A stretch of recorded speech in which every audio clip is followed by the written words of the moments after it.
Subscribe कीजिए scholar elite channel को और बेल आइकॉन को दबाइए लेटेस्ट एजुकेशनल वीडियो सबसे पहले देखने के लिए।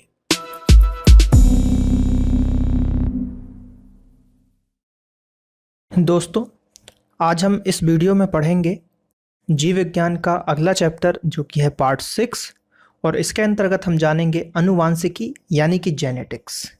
जेनेटिक्स के बारे में हम इस चैप्टर में बात करेंगे। तो इसके लिए आपको करना क्या है कि मैं डिटेल आपको पढ़ाऊंगा और लास्ट में कुछ क्वेश्चंस भी बताऊंगा। उसके अलावा जो भी बुक है आपके पास आप उससे पढ़ सकते हो, क्योंकि उसमें भी ये चैप्टर दिया होगा। मेनली लूसेंट सबके पास होगी, तो लूसेंट से आप फिर उसको और डिटेल में पढ़ सकते हैं जो भी बुक आपके पास है। यहाँ पर मैं एनसीईआरटी के जो आईएमपी फैक्ट हैं उनको बस यहाँ पर डिस्कस करूँगा। ठीक है दोस्तों, तो आई होप कि ये जो है वीडियोज़ की सीरीज जो मैंने स्टार्ट करी है वो आपको अच्छी लग रही होगी। आज का लेक्चर स्टार्ट करने से पहले एक इंसिडेंट आज मैं जो है मेरे साथ हुआ, मैं शेयर करना चाहता हूँ। आज मैं बैंक गया था, तो वहाँ पर मुझे मेरा एक स्टूडेंट मिला जो कि बहुत देर से मेरे को देख रहा था। फिर उसने हिम्मत करी पूछने की कि आप ब्रजेश सर ही हो, इस तरीके से। तो क्योंकि मैं उसके बगल में ही बैठ के फॉर्म भर रहा था, तो उसने मेरे से बातचीत की कि सर मैंने आपके वीडियोस देखे, मैं कहीं कोचिंग क्लास नहीं गया और मध्य प्रदेश पुलिस में मेरा सिलेक्शन हुआ है, फाइनल सिलेक्शन हो गया, बस अब मेडिकल की प्रोसेस बाकी है। तो ये सुन के मुझे बहुत ही अच्छा लगा, गर्व महसूस हुआ कि यार मेरे पढ़ाए हुए बच्चे भी सिलेक्ट हो रहे हैं।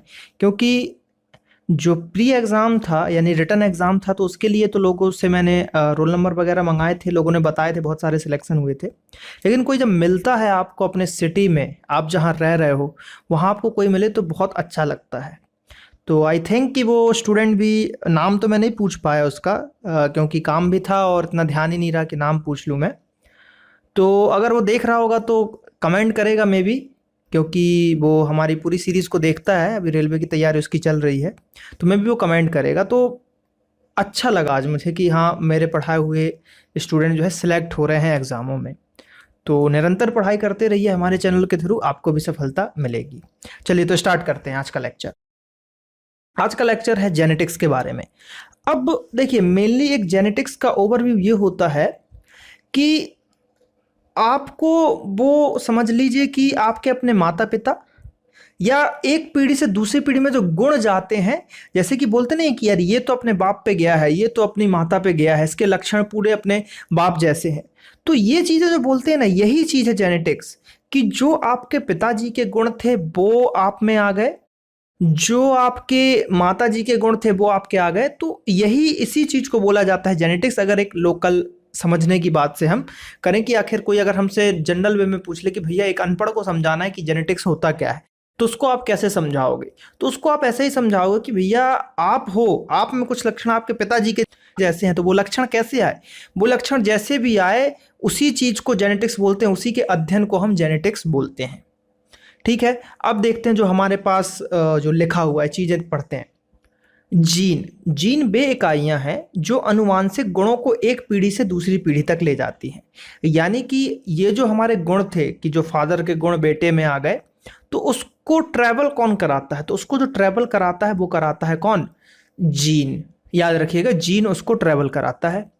जीन शब्द का सबसे पहले प्रयोग किसने किया था? सबसे पहले प्रयोग किया था जोहानसन ने। किसने किया था? जोहानसन ने। अब देखो, ये जोहानसन जो है, इसको याद करने की एक फनी ट्रिक है। जोहानसन, अब जोहानसन की बात करें तो ये हमको याद कैसे रहेगा? अमूमन हमको याद ही नहीं रहता कि जोहानसन कैसे याद रखें। तो इसको थोड़ा सा मैंने मॉडिफाइड किया। जोई है सन, यानी कि भाई जीन अगर किसी में जीन है, अगर हमारे जीन किसी में है, यानी कि वो मेरा रिलेटिव है। मान लीजिए कि कोई फादर है और एक बेटा है, दोनों का रिलेशन है फादर बेटे का, ठीक है। तो बेटे में फादर के जीन है, तो फादर क्या बोलेगा? भैया जो ही आए सन, यानी कि यही है सन, मेरा यही है सन। तो उसने बोला, तो इस तरीके से आप याद रख सकते हो कि जो ही आए सन, सन यानी बेटा, तो जोहानसन जीन। ऐसे करके आप जो है इसको थोड़ा सा रिलेट कर सकते हैं। थोड़ा सा फनी है लेकिन याद करना है हमको कैसे भी, तो इस तरीके से आप इसको याद रख सकते हो, जीन। अब क्या है, अनुवांशिकी वंशागति का अध्ययन है जिसमें माता पिता से संतानों में हस्तांतरित होने वाले गुणों का अध्ययन किया जाता है। अनुवांशिकता के बारे में सर्वप्रथम जानकारी ऑस्ट्रिया निवासी, ठीक है, ये यहां से बहुत इंपॉर्टेंट चीज है, नॉट ऑस्ट्रेलिया, ऑस्ट्रिया, ऑस्ट्रिया निवासी ग्रेगर जॉन मेंडल ने दी थी। तो भैया मेंडल साहब को बिल्कुल आपको नहीं भूलना है। मेंडल साहब जो है फादर हैं जेनेटिक्स के, तो ये आपको याद रखना है। तो इसी कारण उन्होंने अनुवांशिकता का पिता यानी कि फादर ऑफ जेनेटिक्स कहा जाता है, और फादर ऑफ मॉडर्न जेनेटिक्स भी कहा जाता है। कुछ बुक्स में आपको क्या मिलेगा, कुछ बुक्स में मिलेगा कि फादर ऑफ मॉडर्न जेनेटिक्स भी किसको कहा जाता है, वो कहा जाता है ग्रेगर मेंडल जी को। तो ये भी आपको यहां पर याद रखना है, ठीक है। आधुनिक यानी कि मॉडर्न जेनेटिक्स की बात की गई है, तो घुमा के भी क्वेश्चन यहां पर पूछा जा सकता है। तो हमको क्या याद रखना है, मेंडल जी को याद रखना है कि भैया फादर ऑफ जेनेटिक्स थे, और जोहानसन को भी याद रखना है। आगे अगर हम कुछ इंपॉर्टेंट चीजों की बात करें तो जो लक्षण पीढ़ी दर पीढ़ी संचरित होते हैं, जो लक्षण पीढ़ी दर पीढ़ी संचरित होते हैं तो उनको हम अनुवांशिक लक्षण कहलाते हैं, और इनको कारक यानी कि फैक्टर भी कहा जाता है। क्या कहा जाता है, फैक्टर भी कहा जाता है। अब मेंडल साहब ने क्या किया था कि भैया कुछ जो है उन्होंने अपने प्रयोग किए थे, प्रयोग के द्वारा कई चीजें पाई गई थी। सबसे पहले जो है मेनली देखिए क्वेश्चन कभी कभी आता है कि उन्होंने जांच किस पौधे पे की थी, तो आपको याद रखना है मटर का जो पेड़ था या मटर का जो पौधा था उस पे उन्होंने अपनी प्रक्रिया जो भी शोध था जारी किया था, तो उसको हम आगे डिटेल में डिस्कस करेंगे। यहाँ पर देखिए क्या है कि एक ही गुणों में विभिन्न विरोधी रूपों को प्रकट करने वाले पौधों को एक दूसरे का एलील कहते हैं। क्या कहते हैं, एक दूसरे का एलील कहते हैं, या फिर एलीलोमोर्फ कहते हैं। क्या कहते हैं, या तो एलील कहते हैं या फिर एलीलोमोर्फ कहते हैं। उदाहरण के लिए अगर बात करें, लंबापन टी, बौनापन स्मॉल टी एक दूसरे के एलील हैं। अब देखिए ये लंबापन टी जो आया और स्मॉल टी आया, इसके पीछे की कहानी क्या है, तो इसके पीछे की कहानी आपको बुक्स में मिल जाएगी, लेकिन मैं आपको थोड़ा सा बता देता हूं। क्या हुआ कि मेंडल जी ने जब मटर का मतलब जो मटर का पौधा लिया और उस पर अपना प्रयोग किया, तो उनको एक चीज पता चली। क्या पता चली कि भैया जो भी था, मतलब उन्होंने जोड़ों में देखिए मेनली शायद 7 जोड़े थे, 7 जोड़ों में उन्होंने प्रयोग किया था। तो जो भी जोड़े थे, है ना, जो भी जोड़े थे, तो उन्होंने एक चीज देखा कि सब में 2 गुण तो हैं। अब उसमें एक गुण जो है दूसरे गुण को हमेशा दबाने की कोशिश कर रहा है, यानी कि 2 लोग हैं, जो एक ताकतवर है वो दूसरे को दबाने की कोशिश कर रहा है। तो उन्होंने इसी को जो है नाम दे दिया, इन दोनों गुणों को नाम दे दिया। एक जो दबा रहा है उसको क्या बोल दिया, उसको बोल दिया प्रभावी, और दूसरा जो दब रहा है उसको अप्रभावी, यानी कि उसमें प्रभाव ही नहीं है। तो ये चीज बोला, और इसी को जो है इन्हीं में से लक्षणों को उन्होंने, अब जो प्रभावी लक्षण हुआ उसको टी यानी कि कैपिटल टी में बता दिया, और जो अप्रभावी लक्षण हुआ उसको स्मॉल टी में बता दिया। तो यही है टी के बीच की आपका रिलेशन। तो इसको आपको बुक्स में भी मिल जाएगा, लेकिन यहां पर मैंने थोड़ा सा आपको बता दिया। और अगर रंग की बात करें तो जैसे सफेद रंग भी है तथा काला रंग स्मॉल भी है, तो एक दूसरे के ये एलील होंगे, यानी कि एक दूसरे के जो भी विपरीत होंगे उनको हम क्या बोलेंगे, एलील बोलेंगे। तो आई होप कि ये आपको समझ में आ गया होगा। अब देखिए कुछ इंपॉर्टेंट चीजें हैं कि वे लक्षण जो प्रत्यक्ष दिखाई देते हैं उन्हें हम फिनोटाइप बोलते हैं। तो ये आपको याद रखना है, इस पे क्वेश्चन बनते हैं कि जो लक्षण प्रत्यक्ष दिखाई देते हैं उनको हम क्या बोलते हैं, उनको हम फिनोटाइप बोलते हैं, तथा जो अनुवांशिक होते हैं और बाहर से दिखाई नहीं देते उन्हें हम जीनोटाइप बोलते हैं। यानी कि भैया बाहर से नहीं दिखाई दे रहा है, वो अंदर है, हमारे खून में है ना। जैसे बोलते हैं ना गुजरातियों के खून में होता है भैया मार्केटिंग करना, धंधा करना, तो वही चीज बोला जाता है कि खून में है तो हमको दिखाई तो नहीं दे रहा भैया, ब्लड में है, तो उसको हम क्या बोलेंगे, उसको हम बोलेंगे जीनोटाइप। क्या बोलेंगे, जीनो। जीन आ गया ना, जीन, हमारा जीन को आप देख नहीं सकते, तो जीन आ गया, तो जीनोटाइप यानी जो दिखाई नहीं देगा, और फिनोटाइप मतलब जो दिखाई देगा। 2 विपरीत गुणों में से जो गुण स्वयं को प्रदर्शित करता है उसे प्रभावी, जो हमने पीछे आपको बताया प्रभावी यानी कि डोमिनेंट, और जो छिपा रहता है जो अप्रभावी होता है उसे हम क्या बोलते हैं, रिसेसिव बोलते हैं, यानी कि अप्रभावी बोलते हैं। तो ये चीज मैंने अभी पीछे बताया था, यहां पे फिर से रिपीट हुआ। जब प्रभावी गुण संपूर्ण रूप से प्रकट नहीं होता है तो उसको हम अपूर्ण प्रभाविता मानते हैं, इनकम्प्लीट डोमिनेंस मानते हैं, या फिर उसको हम इनकम्प्लीट डोमिनेंस कहते हैं। अब एक यहाँ पर देखिए एग्जाम्पल एक तरीके से समझाया गया। देखिए क्या चीजें हैं कि प्रत्येक गुण को प्रदर्शित करने के लिए दो कारक होते हैं। उदाहरण के लिए एक ऊंचाई के लिए, यानी कि देखिए जो भी गुण है उसको हमने, जैसे गुण है तो ऊंचाई के लिए यानी कि लंबापन के लिए टी लिया, जो कैपिटल टी था जो दिखा रहा है, और बौनापन के लिए हमने स्मॉल टी लिया। अब देखिए इसमें क्या चीज बोला, यदि जनक यानी कि पेरेंट की कायिक कोशिका में दोनों कारक एक समान होंगे तो वो टीटी होगा। यानी कि भैया उसकी माताजी भी लंबी थी और उसके फादर भी लंबे थे, तो दोनों के गुण टीटी हो गए। अब लेकिन क्या हुआ कि उसके फादर लंबे थे और माताजी थोड़ी छोटी थी, तो ये फादर टॉल हो गए और ये बौने हो गए, तो है ना। और या फिर और क्या कंडीशन बन सकती है, एक कंडीशन ये बन सकती है कि फादर मदर दोनों स्मॉल टी हो, तो इस तरीके की कंडीशन बनती है। तो वही चीज यहां पे बताया, जैसे कि टी यानी कि दोनों लंबे हैं और टी यानी दोनों छोटे हैं, तो आदि इस अवस्था में सम युग्मी। अब जो टी होगा, है ना, टी और टी दोनों लंबे हैं, तो उसको हम क्या बोलेंगे, सम। सम यानी एक से, है ना, सम युग्मी होंगे, ठीक है, युग्मजी होंगे। और जो विपरीत होंगे, यानी कि अब देखो इसमें जो स्मॉल टी होगा ये भी सम होगा, लेकिन जो कैपिटल टी और टी होगा इसको हम क्या बोलेंगे, इसको हम बोलेंगे विषम। सम विषम यानी एक सा और ये अलग अलग। तो ये बस आपको थोड़ा सा याद रखना है, इस पे क्वेश्चंस बन सकते हैं। ऑप्शन में दे देगा अगर कि भैया मेंडल के द्वारा प्रयोगों में ये कैपिटल टू कैपिटल टी का क्या मतलब है, कौन सा युग्म है, सम है विषम है, इस तरीके के क्वेश्चन वो आपसे पूछ सकता है। अब देखिए क्या हुआ था कि जो मेंडल जी थे तो उन्होंने बहुत सारे अपने प्रयोग किए थे मटर के ऊपर, तो उनको जो है इसी टाइप की चीजें मिली। और अब क्या हुआ कि उन्होंने देखिए कई सारे किए, जैसे कि अगर हम प्रयोगों को समझाएं तो क्योंकि वो समझाना जरूरी है, क्योंकि आपको नहीं तो ये समझ में नहीं आएगा। अब उन्होंने क्या किया कि उन्होंने जब सबसे पहले किया, तो सबसे पहले जब उन्होंने किया तो भैया उन्होंने लिया एक ऐसा पेड़ जो लंबा है, जिसके दोनों गुण लंबे हैं, और एक ऐसा पेड़ लिया जिसके दोनों गुण छोटे हैं, जिसके दोनों गुण छोटे हैं, तो ये दो लिया। अब इससे उनको जो एक प्रोडक्ट मिला, वो क्या प्रोडक्ट मिला, वो मिला संकर। संकर यानी कि हाइब्रिड, दो चीजों से मिलकर बने को हम क्या बोलते हैं, हाइब्रिड। तो हाइब्रिड प्रोडक्ट मिला, वो क्या मिला, वो मिला टी और स्मॉल टी मिला। यानी कि एक गुण इसका आ गया भैया और एक गुण इसका आ गया, तो वो हमको क्या मिला, हाइब्रिड मिला। ठीक है, हाइब्रिड मिला। तो इससे क्या हुआ, अब मेंडल जी ने कहा यार ये तो कुछ अलग ही हो गया, हाइब्रिड मिल गया हमको। अब अगर वो क्या करेंगे, अब उन्होंने सोचा कि चलो यार और किया जाए।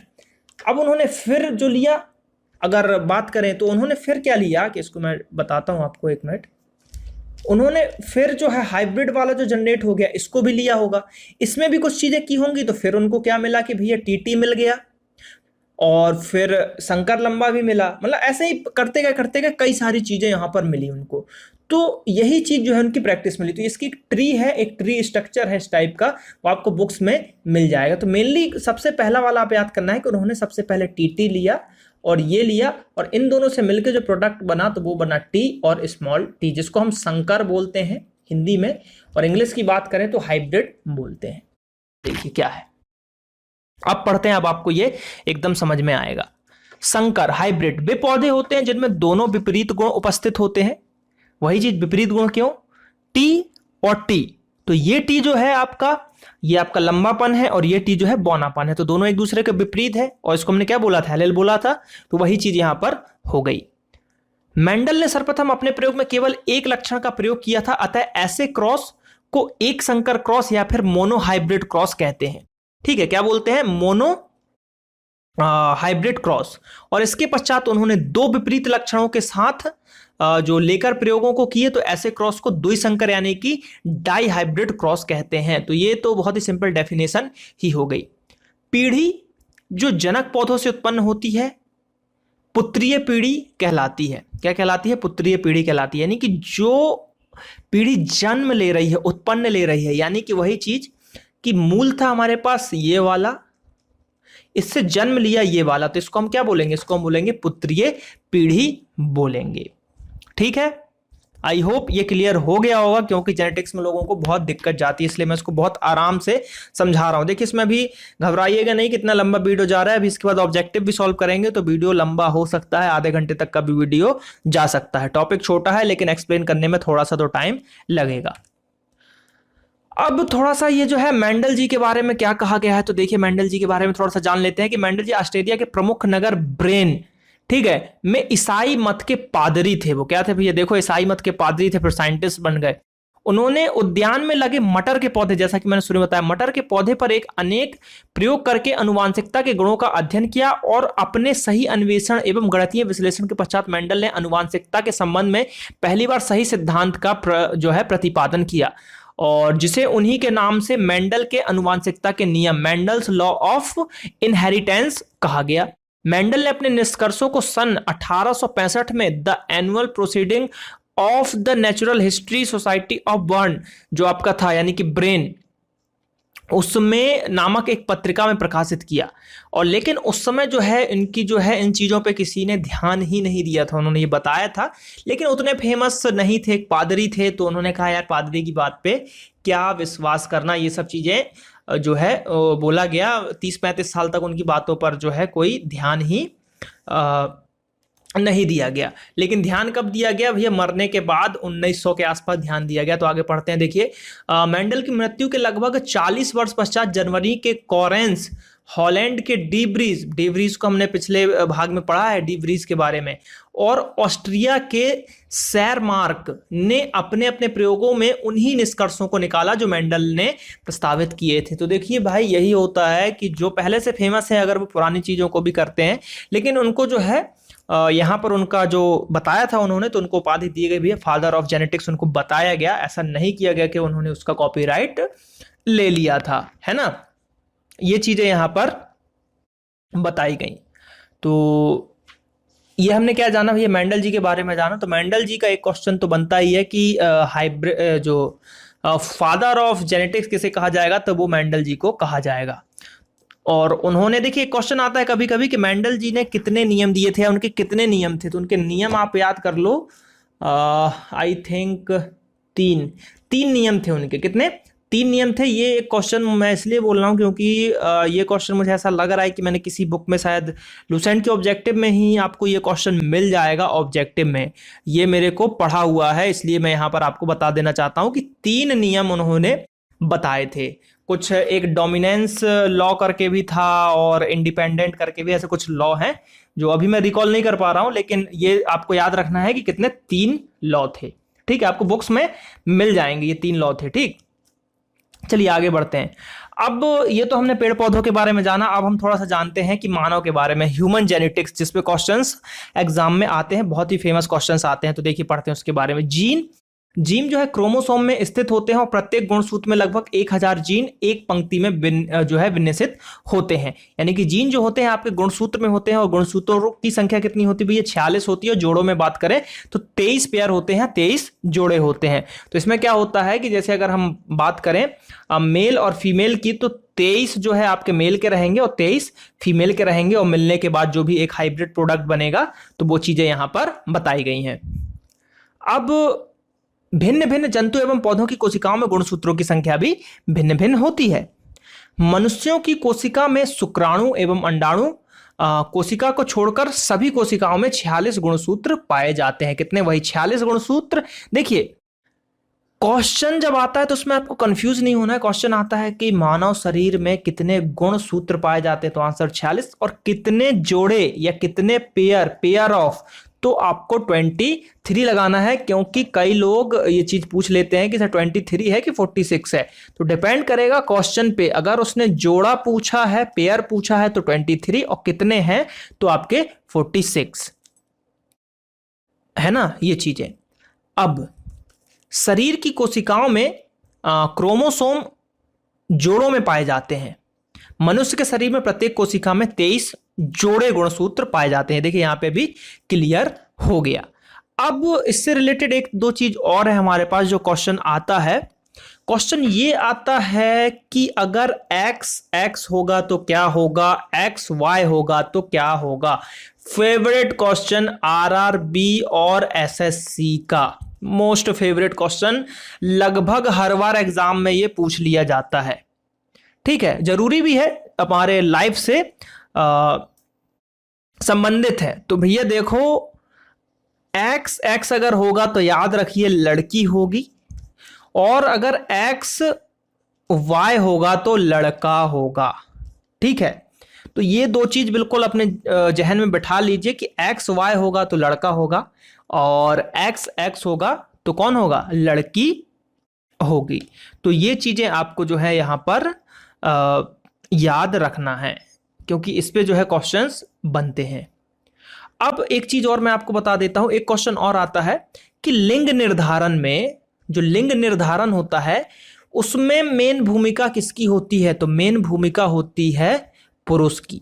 किसकी होती है, मेन भूमिका पुरुष की होती है। ये चीज आपको है बिल्कुल याद रख लेना है, ये प्रीवियस ईयर क्वेश्चंस में पूछे जा चुके हैं। किसके होते हैं, पुरुष के होते हैं। यानी कि लड़की होगी कि लड़का होगा ये डिपेंड करता है। अब देखिए क्यों डिपेंड करता है, देखिए इसको भी समझ लीजिए, रीजन है हर चीज का, क्योंकि साइंस है। लड़की थी, मान लीजिए देखिए मेल है और फीमेल है, दो लोग हैं, और इनके बाद इनका जो भी लड़का लड़की हुआ, एक्स एक्स या एक्स वाई जो भी हुआ, लड़का या लड़की, यहां भी मेल या फीमेल होगा। तो कैसे निर्धारण होगा, एक्स एक्स यानी कि फीमेल और एक्स वाई यानी कि मेल। तो इससे तो हमेशा एक्स ही मिलेगा, यानी कि माता से क्या मिलेगा, लड़की से एक्स ही मिलेगा हमेशा। अब मेल पे सब डिपेंड है ना, अगर मेल की तरफ से एक्स आ गया तो ये लड़की हो जाएगी, और मेल की तरफ से अगर ये वाई आ गया तो लड़का हो गया, है ना। दोनों स्थिति में निर्धारित कौन करेगा, निर्धारण करेगा मेल। तो मेल का जो स्पर्म होगा, मेल के जो जीन होंगे उसमें जो अगर मेल के उधर से एक्स पहुंचता है तो लड़की हो जाएगी, वाई पहुंचता है तो लड़का हो जाएगा। तो ये रीजन है साइंस में, हर चीज साइंस में कभी भी आप किसी को, मतलब कोई कुछ भी आपको बताता है तो उसका आप रीजन उससे पूछ सकते हैं क्यों, क्योंकि साइंस में हमेशा साइंस है ही क्यों क्या कैसे, इन्हीं तीन चीज पर जो है साइंस बनी हुई है, क्यों क्या और किस लिए, इन्हीं सब चीजों पर साइंस वर्क करता है। तो ये मैंने आपको एक्सप्लेन कर दिया, आई होप कि ये समझ में आ गया होगा। बस इतना ही है, इतना ही जेनेटिक्स है। बुक में आपको बहुत ढेर सारा मटेरियल मिल जाएगा, तो एक बार आप उसको रीड कर लीजिएगा, लेकिन जो इंपॉर्टेंट है वो इतने ही हैं। बहुत ही ब्रीफ में मैंने आपको समझा दिया, इससे बाहर जेनेटिक्स से तो नहीं पूछे जाएंगे। ठीक है, बाकी ऑब्जेक्टिव में देख लेते हैं, जो इससे बाहर के क्वेश्चन है वो ऑब्जेक्टिव में आपके कवर हो जाएंगे।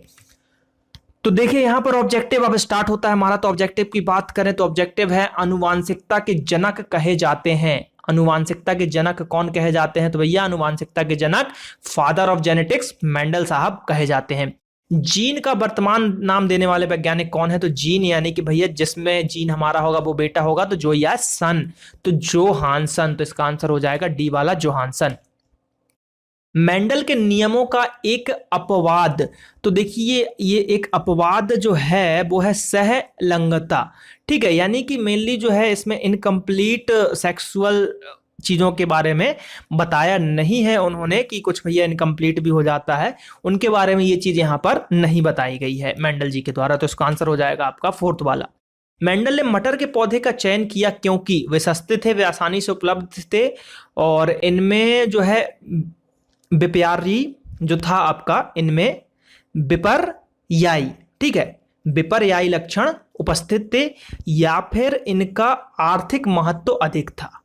तो इसके आंसर की बात करें तो इसका आंसर है कि इसमें जो है भैया विपर्यायी लक्षण उपस्थित ज्यादा थे। ठीक है, अब बात करते हैं कि मोनोहाइब्रिड अनुपात में क्या होते हैं। तो देखिए ये तो आप बोलोगे कि भैया डिटेल में तो हमने पढ़ा नहीं कि जो मोनो वाले होंगे उसमें क्या अनुपात होगा। तो देखिए इसमें जो है अनुपात चलता है वो चलता है 3:1 का। अब 3:1 का मतलब क्या होता है, 3 यानी 1 का मतलब 3 भाग लंबा है और 1 भाग बौना है, ये चीज चलता है। बस इतना ही आप अपने जो है दिमाग में इसको बनाए रखिए। लंबे और बौने पौधे का ये रेशो होता है, और यही चीज जो है उन्होंने अपने ये लॉ में बताई, जो 3 लॉ है उनमें से इन लॉ में इन्होंने उसको बताया हुआ है। अगला क्वेश्चन है कि सन 1959 में कृत्रिम रूप से डीएनए को संश्लेषित करने हेतु नोबेल पुरस्कार किसको दिया गया था। तो ये डीएनए के लिए किसको मिला था, तो ये मिला था आपको खुराना जी को। किसको, खुराना जी को मिला था। तो ये क्वेश्चन भी बहुत इंपॉर्टेंट है रेलवे के हिसाब से। ठीक, सभी एग्जाम के हिसाब से इंपॉर्टेंट क्वेश्चन है, लेकिन जैसे कि अभी देखिए भैया, देखिए मैं जो है किसी पर्टिकुलर एग्जाम को ज्यादा फोकस करके नहीं, मैं ऐसे क्वेश्चंस डालता हूं जो आपके सभी एग्जामों में कवर हो जाए। लेकिन मेनली जैसे रेलवे का एग्जाम आ चुका है तो हम रेलवे के हिसाब से पढ़ाएंगे, लेकिन इसका मतलब ये नहीं कि रेलवे की टेस्ट सीरीज अगर चल रही है या, क्योंकि मैं इसको जो है साइंस नाम से कर रहा हूं, तो ये जो भी इंपॉर्टेंट क्वेश्चन है चाहे वो एसएससी में आ सकते हैं, चाहे रेलवे में आ सकते हैं, पीएससी में आ सकते हैं, आईएएस में आ सकते हैं, कहीं भी ये क्वेश्चंस आ सकते हैं, क्योंकि मैं जो पढ़ाता हूं मेरा कंटेंट क्वालिटी कंटेंट रहता है। आप चेक कर सकते हैं, मैं और चैनलों की तरह नहीं कि बिल्कुल इजी से इजी क्वेश्चन आपको बता दूं कि हाँ भैया बहुत अच्छा है, इसका आविष्कार किसने किया, पेनिसिलिन की खोज किसने की, जो क्वेश्चन आज के ग्रुप डी में भी नहीं पूछे जाने। तो ये वैसे क्वेश्चन पढ़ने से कोई मतलब भी नहीं है। तो यहां पर हमारे चैनल पे आपको क्वालिटी कंटेंट मिलेगा, तो उसको आप पढ़िए और सिलेक्शन लीजिए। अब बात करें ग्रेगर मेंडल जी की, तो ग्रेगर मेंडल निम्न में से किसके प्रतिपादन हेतु प्रसिद्ध हैं? मेंडल जी की बात की है तो भैया बनी सी बात है, मेंडल जी ने क्या जेनेटिक्स के बारे में बताया था, तो उसका आंसर क्या हो जाएगा? जेनेटिक्स, अनुवांशिकता के नियम के लिए। अब हरगोविंद खुराना जिनको अभी हमने पढ़ा था कि नोबेल मिला है, को किस आविष्कार के लिए सम्मानित किया गया था? तो भैया नोवन जो है नोबेल मिले था, और किसके लिए मिला था? ये मिला था आपका जीन संश्लेषण के लिए। अभी हमने पीछे ही पढ़ा। तो देखिए सभी क्वेश्चन जो है एक दूसरे से रिलेटेड है, आपको थोड़ा सा भी अगर दिमाग लगाओगे तो आंसर यहां पर आपको मिल जाएगा। अगला क्वेश्चन है कि भैया स्वतंत्र अव्यूहन की बात करें का अभिप्राय क्या है? एक माता पिता के लक्षणों का पृथक होना, एक माता पिता के लक्षणों का पृथक ना होना, पैतृक लक्षणों का मिलना, या फिर पैतृक लक्षणों का प्रकट होना। तो इसके आंसर की बात करें तो आंसर है कि भैया एक माता पिता के लक्षणों का पृथक होना। मेंडल द्वारा प्रतिपादित आनुवंशिकता के तीनों महत्वपूर्ण नियम संबंध स्थापित करते हैं। तो देखिए यहां से आपको एक चीज कंफर्म हुआ कि नियम कितने हैं उसके? नियम 3 हैं। और जैसा कि मुझे याद आ रहा है तो एक नियम तो डोमिनेंस के ऊपर है, शायद लॉ ऑफ डोमिनेंस करके, और एक नियम और कुछ है इंडिपेंडेंट करके। तो ये 2 नियम बस अभी स्ट्राइक कर रहे हैं, तीसरा नियम मेरे को जो है बिल्कुल दिमाग में अभी नहीं आ रहा है, तो वो मैं आपको जो है नहीं बता पा रहा हूं, उसके लिए मैं माफी चाहूंगा। बुक में आप देख लीजिएगा, उस पर क्वेश्चन नहीं बनते हैं लेकिन एक बार देख लीजिएगा। मेंडल द्वारा प्रतिपादित, तो देखिए इसमें क्या था, तीनों महत्वपूर्ण नियम संबंधित स्थापित करते हैं किसमें? तो आंसर है भैया देखिए पृथक्करण, स्वतंत्र अप्यूहन और प्रभाविता और अप्रभाविता के ऊपर यहां पर किया जाता है। जो ये जो है ना अव्यूहन, अपव्यूहन, तो ये भी जो है उनका लॉ ही है। ये क्या है? उनका लॉ ही है। पृथक्करण भी उनका जो डोमिनेंस वाला है ना, लॉ ऑफ डोमिनेंस की बात करें तो वो भी जो है इसी लॉ पर जो है आपका डिपेंड करता है। तो ये सब उसी चीजों पर एक दूसरे से जो है मिले हुए हैं। ठीक, जीन्स बने होते हैं। अब जीन्स किससे बने होते हैं? जिसकी खोज या जिसको नाम दिया जो जोहानसन ने, डीएनए से, आरएनए से, डीएनए आरएनए दोनों से, या फिर प्रोटीन से। तो इसका आंसर है भैया डीएनए से। जीन में डीएनए होता है। ठीक, अनुवांशिकी जो बोलते हैं ना, डीएनए टेस्ट करा लो पता चल जाएगा कि ये किसका बेटा है और क्या है, तो वो इसी चीज से पता चलता है। ठीक, बात करें अनुवांशिकी उत्परिवर्तन की, ठीक है, तो होता है किसमें होता है? डीएनए में होता है, आरएनए में होता है, राइबोसोम में होता है, या फिर क्रोमोसोम में होता है। तो इसका आंसर है क्रोमोसोम में होता है। किसमें होता है? क्रोमोसोम में होता है। जीन अवस्थित होते हैं गुणसूत्रों में, माइक्रोकॉन्ड्रिया में, हरित लवकों में, राइबोसोम में। तो देखिए बनी सी बात है, चारों ऑप्शन गलत हो गए भैया। माइक्रोकॉन्ड्रिया, राइबोसोम इन सब में नहीं होते। वो किसमें होते हैं? वो होते हैं गुणसूत्रों में। एक सामान्य मनुष्य शुक्राणु में ऑटोसोम की संख्या कितनी होती है? तो ऑटोसोम की संख्या की बात करें तो कितनी होती है? ऑटोसोम की संख्या होती है 22। ये आप थोड़ा सा इसको याद कर लीजिए कि भैया ऑटोसोम की संख्या कितनी होती है। तो ऑटोसोम की संख्या 22 होती है। मनुष्य में लाल हरी वर्णता को जाना जाता है किससे? है ना, लाल और हरी वर्ण अंधता, प्रोटोनोपिया या फिर ड्यूटेरानोपिया, 1 और 2 दोनों, या फिर मार्फेंस सिंड्रोम के नाम से। तो इसका आंसर है आपका 1 और 2 दोनों के नाम से इसको जाना जाता है। तो भैया अगर जिसको भी लाल हरा चीज नहीं दिखाई देता तो रेलवे में जाने से पहले एक बार सोच लीजिए, क्योंकि रेलवे में लाल और हरे का ही काम है। लाल तो ट्रेन रोको, हरी तो ट्रेन चलाओ। तो लोको पायलट वाले थोड़ा चेक कर ले, कलर ब्राइटनेस तो नहीं है हमको। एक जीन एक एंजाइम सिद्धांत प्रतिपादित किया था, मतलब एक जीन एक एंजाइम, ये किसके द्वारा दिया था? वाटसन एंड क्रिक ने दिया था, हरगोविंद खुराना ने दिया था, बीडल व टैटम ने दिया था, या फिर मॉर्गन ने दिया था? तो इसका आंसर है बीडल व टैटम ने दिया था। तो याद रखिएगा भैया कि बीडल और टैटम ने एक जीन और एक एंजाइम सिद्धांत को प्रतिपादित किया था। एक वर्णांत पुरुष एक सामान्य महिला से विवाह करता है तो वर्णांतता के लक्षण उत्पन्न होंगे उसके पुत्र में, पुत्रियों में, पुत्र के पुत्रों में, या पुत्रियों के पुत्रों में? तो इसका आंसर है पुत्रियों के पुत्रों में। किसमें? पुत्रियों के पुत्रों में यहां पर आंसर जाएगा। अब अगला जो है, अगर यहां पर हम बात करें कि लाल हरी, ठीक है, लाल हरी बनता होने का कारण क्या है, यानी कि वही जो कलर ब्लाइंडनेस होने का कारण क्या है? अधिक मदिरापान, एक्स गुणसूत्रों की वंशागति, वाई गुणसूत्रों की वंशागति, या विटामिन ई की कमी। तो इसका आंसर है एक्स गुणसूत्रों की वंशागति। तो देखिए भैया यही चीज है कि जो है वो एक्स गुणसूत्रों पर निर्भर है, इसलिए यहां पर जो आंसर किस लिए गया था, पुत्रियों पर गया था, क्योंकि हमने क्या पढ़ा था कि लड़कियों का एक्स एक्स यहां पर होता है। ठीक है, निम्नलिखित में से कौन सी जो व्याधि होती है ना, निम्नलिखित, देखिए आई थिंक ये आपको शायद क्लियर ना हो रहा हो, मैं एक बार और समझा देता हूं आपको यहां पर कि पुत्रियों के पुत्रों में कैसे होगा। ठीक है, पुत्रियों के पुत्रों में ये कैसे हो सकता है। देखिए यहां पर जो था एक्स एक्स और एक्स वाई के द्वारा विवाह हुआ, वहां से पुत्री हुई, तो एक एक्स इसका आया और एक एक्स यहां पर इसका आ गया, तो पुत्री हुई। मान लीजिए इस एक्स के थ्रू जो, अब देखिए इसमें क्या था कि जो कलर ब्लाइंडनेस था तो वो एक्स के हो रहा था, एक्स गुणसूत्रों से हो रहा था, तो ये पुरुष में था, तो यहां से वो इसमें भी आ गया। अब इसका जो बेटा होगा तो एक एक्स इसको मिलेगा और एक किसी और का वाई मिलेगा, तो इसमें भी जो है वो यहां पे आ जाएगा। तो इस तरीके से जो है ये थोड़ा सा जेनेटिक्स काम करता है। चलिए अगला क्वेश्चन देखते हैं, निम्नलिखित में से कौन सी व्याधि अनुवांशिक है? हीमोफीलिया, ट्यूबरक्लोसिस, कैंसर या पेचिस? तो यह हीमोफीलिया जो है ये वंशानुगत चलती है। जीन शब्द किसने बनाया था? तो जीन शब्द जैसा कि मैं बता चुका हूं जोहानसन इसका आंसर है। कौन? जोहानसन। शिशु का पितृत्व स्थापित करने के लिए निम्नलिखित में से किस एक तकनीक का प्रयोग किया जाता है? प्रोटीन विश्लेषण, गुणसूत्र विश्लेषण, डीएनए का मात्रक विश्लेषण या डीएनए फिंगरप्रिंट? जैसा कि हम बताते हैं कि भैया आपको चेक करना है कि ये किसका बेटा है, तो डीएनए टेस्ट जो है हर चीज में इंपॉर्टेंट है, तो इसका आंसर है डीएनए फिंगरप्रिंट। देखिए यहां पर आई थिंक ये आंसर मेरे को थोड़ा सा गलत लग रहा है, क्योंकि हाँ वैसे डीएनए फिंगरप्रिंट से भी आप चेक कर सकते हो, मेनली ये प्रोसेस है, बिल्कुल सही है, डीएनए फिंगर प्रिंटिंग टेस्ट, ये उसका जो है यहाँ पर नाम हो सकता है। मुझे ऐसा लगा कि डीएनए ये फिंगरप्रिंट से आप कैसे चेक कर सकते हो, लेकिन ये एक प्रोसेस होती है, एकदम सही है आपका डी बात। एक वर्णांध पुरुष का विवाह एक दूसरे वर्णांध पुरुष की सामान्य पुत्री से हुआ तो संतानों में क्या होगा? सभी पुत्रियां वर्णांध होगी, सभी पुत्र वर्णांध होंगे, आधे पुत्र वर्णांध होंगे और कोई भी पुत्री वर्णांध नहीं होगी। तो इसका आंसर है भैया आधे पुत्र वर्णांध हो जाएंगे, यानी कि आधे जो पुत्र होंगे उनमें जो संभावना 50% पुत्रों में संभावना रहेगी कि वो भी यहाँ पर वर्णांध हैं। ठीक है, अब डीएनए का डबल हेलिक्स मॉडल किसने दिया था? ठीक है भैया, ल्यूवेनहॉक, सॉल्क या फिर वॉटसन एंड क्रिक या फिर डाल्टन? तो इसका आंसर है वॉटसन एंड क्रिक।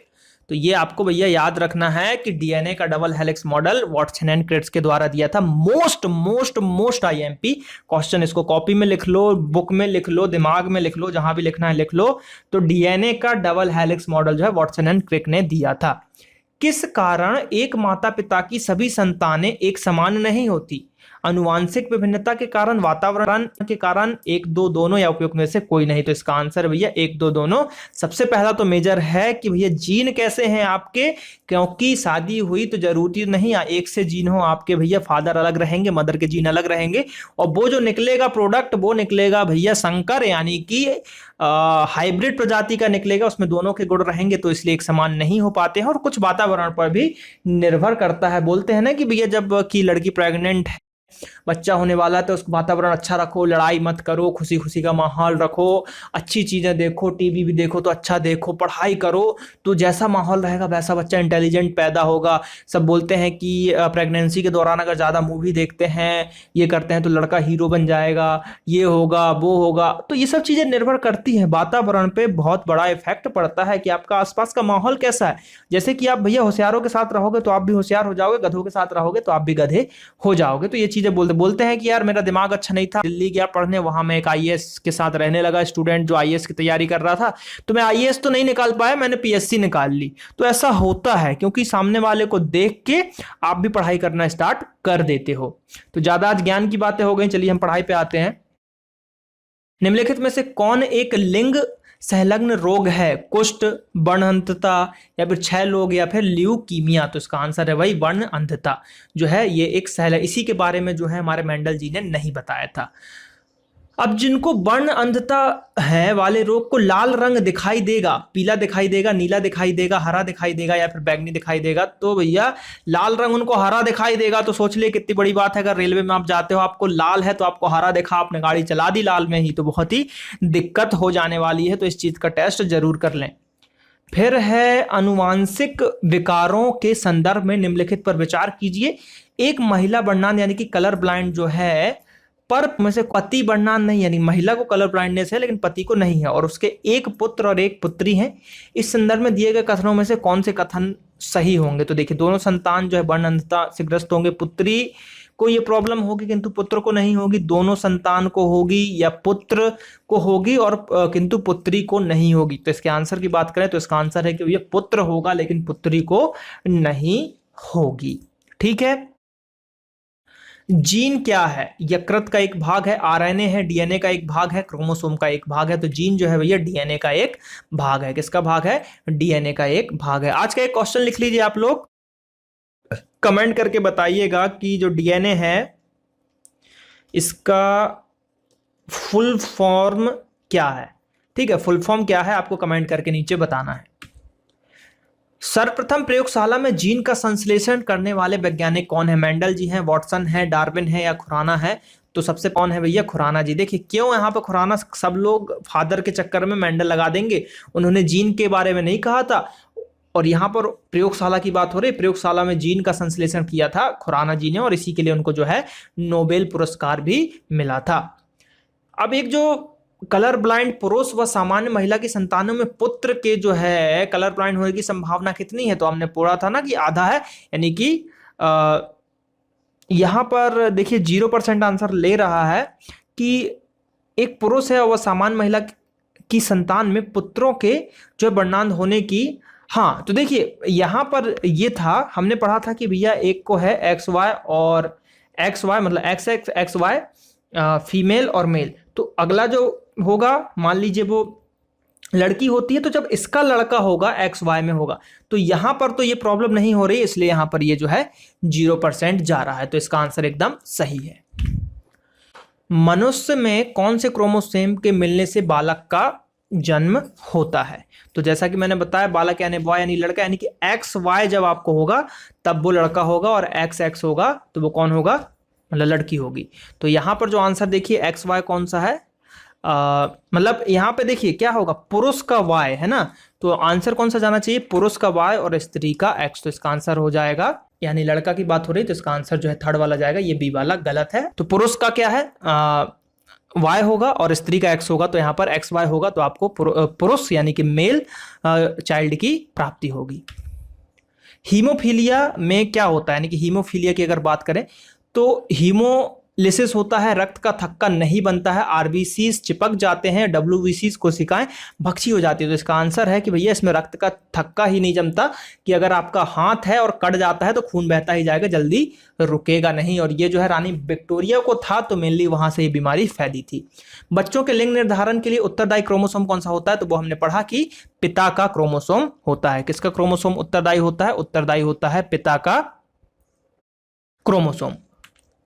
मानव में गुणसूत्रों की कुल संख्या होती है, कुल संख्या, तो कुल संख्या कितनी? 46 और जोड़े में 23। मनुष्य में नर का गुणसूत्र जो है सम्मिश्रण होता है, किसका होता है? तो भैया आंसर क्या जाएगा? X Y. नर का क्या होगा? एक्स वाई होगा। अनुवांशिकी इकाइयां हैं, देखिए मैंने टेस्ट सीरीज में बहुत सारे क्वेश्चन डाले हैं, तो सभी को देखिएगा। आपको अब इससे ज्यादा क्वेश्चन आपको ना कहीं मिलने वाले हैं, और इस लेवल के ना क्वेश्चन मिलने वाले हैं, और एग्जाम में इन्हीं में से आने वाला है। तो कृपया वीडियोस को लाइक कीजिए, शेयर कीजिए। अनुवांशिकी इकाई क्या है ना?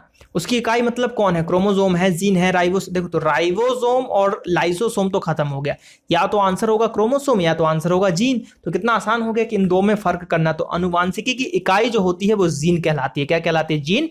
जोहानसन ने इनकी खोज की थी। कोशिका में पाए जाने वाला अनुवांशिक पदार्थ क्या होता है? तो कोशिका में देखिए डीएनए, आरएनए, प्रोटीन या कार्बोहाइड्रेट। तो इसका आंसर है भैया डीएनए। डीएनए से ही देखिए अनुवांशिक जुड़ गया ना, तो या तो आपको जीन लगाना है, क्रोमोसोम लगाना है, डीएनए लगाना है, तो प्रोटीन होगा नहीं, कार्बोहाइड्रेट होगा नहीं, आरएनए होगा नहीं। तो आंसर क्या जाएगा? आंसर जाएगा डीएनए। जीन को व्यक्त किया जा सकता है किसमें? डीएनए का एक भाग, ये हमने पढ़ा था, तो इसका आंसर क्या हो जाएगा? आंसर देखिए यहाँ पर उपयुक्त सभी है। हाँ, बनी सी बात है, क्यों? क्योंकि अनुवांशिकता की इकाई थी, डीएनए का भाग था, उत्परिवर्तन की इकाई भी जीन को ही कहा जाता, तो इसका आंसर जो हो जाएगा सभी तरह से। माता पिता के गुण उनकी संतानों में किसके द्वारा स्थानांतरित होते हैं? रक्त के द्वारा, हार्मोन्स के द्वारा, गुणसूत्र के द्वारा, या उपयुक्त में से कोई नहीं? तो इसका आंसर जाएगा भैया गुणसूत्रों के द्वारा। तो इसका आंसर क्या हो गया? थर्ड वाला। तो दोस्तों यहाँ पर जो है ये एक समाप्त होता है वीडियो। बहुत ही लंबा हो गया आज, थोड़ी सी ज्ञान की बातें ज़्यादा हो गई वीडियो में। चलिए कोई बात नहीं, थोड़ा बहुत मोटिवेशन जरूरी है हमारे जीवन में। तो आई थिंक कि लेक्चर आपको अच्छा लगा होगा, तो कमेंट करके बताइए जो मैंने क्वेश्चन पूछा डीएनए का फुल फॉर्म, और बताइए कि सीरीज कैसी लग रही है आपको। अच्छी लग रही है लाइक कीजिए, अगर अच्छी लग रही है तो ज़्यादा से ज़्यादा लाइक कीजिए वीडियोस को। यार एक ही चीज़, तो जैसे मैं ज़्यादा बोलता नहीं हूँ लाइक करने के लिए, लेकिन क्या है, थोड़ा सा लाइक कीजिए वीडियोस को। लाइक करने में ये फायदा रहेगा, जितने ज़्यादा लाइक रहते हैं तो वीडियो जो है सर्च में जल्दी दिखाएगा और दूसरे लोगों को भी फायदा होगा। इससे ऐसा कुछ है नहीं कि भैया आप लाइक करोगे तो मेरे को पैसे मिलेंगे, ऐसा कुछ कोई फर्क नहीं पड़ता इससे। लेकिन लाइक करो तो मुझे मोटिवेशन मिलता है कि हाँ यार दूसरे लोगों को पसंद आ रहा है, तो मैं और वीडियोस बनाऊं। तो चलिए मिलते हैं अगले वीडियो में। अगला पार्ट जो लेक्चर 7 जो भी होगा मैं आपको पढ़ाता हूँ, जल्दी आपको अगला लेक्चर मिल जाएगा। तो मिलते हैं अगले वीडियो में। Thank you. जय हिंद, जय भारत।